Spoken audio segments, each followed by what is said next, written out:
Welcome to the Catholic Walk with Ritamarie. I am Ritamarie, and today I would like to share with you some thoughts and ideas for this Lenten season.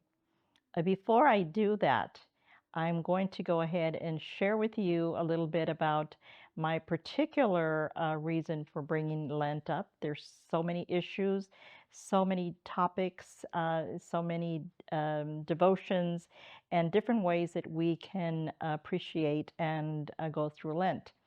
I'm going to talk about depression and acedia particularly. In the next few minutes, I want to share with you a little bit about my particular situation. When I first got together with my friends, and we get together and we talk about what we're going to do and how we're going to practice Lent. How could we do the better walk with Christ during this season of Passion? And I always have this moment of a little bit of a hesitation because I do have a problem with, I don't want to say depression, but it's more like a low mood. It might even be considered acedia. So I have this tendency of not really wanting to walk through that passion simply because I feel like I'm going to go into that low mood and I may not be able to, not that I won't be able to get myself out of it, but I don't really think it's what Christ wants for me. So I asked questions, I asked a priest, I talked to different people, um, and even my life coach. And she says, "You're right. The Lord doesn't want you to be sad." So, what I'm going to do is I'm going to feature a podcast in a few days with a licensed mental health therapist. Okay. And she's going to walk together with us and share with her thoughts and ideas. She is a Catholic mental health therapist, so she's going to give us a lot of pointers, a lot of tips on how to walk through the next 40 days. Actually, now it's less than 40 days of Lent, and how to make it fruitful and how to not feel so down. And I think you're going to really enjoy it. And I want you to stay tuned and I want you to actually take notes because I think you're really going to enjoy it.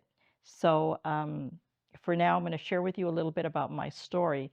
Um, After losing my husband back in 2018, I noticed that I was not only going into a very low mood, but that low mood went into depression and then anxiety. And even though I wasn't really diagnosed with that, I knew that I was not being myself. I was feeling like I was under a dark cloud most of the time. Um, and so, any of you that deal with depression, whether it be, a chemical, type of depression, or you take medication or whatever, you will know what I'm talking about. You're very in a dark place. Well, I thank God. I think God always puts us in a place where He orchestrates people around us and breaks us out of that. And so that's why, even though I was in a sad place, He always put people that were going to help me, move through those dark moments. And so I'm happy to bring this next episode to you, where this gal, Gracie Vargas, is going to talk about how to do that. How to help you through those moments. So again, going back to me, going through this difficult time, losing somebody, not having them there, not being able to touch them, uh, and then seeing the suffering of Christ and seeing the sadness that's going on in the world. It was during COVID and all of these things. You're like, oh gosh, let's just be over it, and you don't want to think about it. So that's the way I was. And I was so happy. Really, I really was excited when I uh, started to want to go through the motions of Lent and go through the actual um, reflections, but with a different frame of mind. And it's possible you can do that. And there's so many things we can do. So stay tuned, and I will see you next time. God bless you.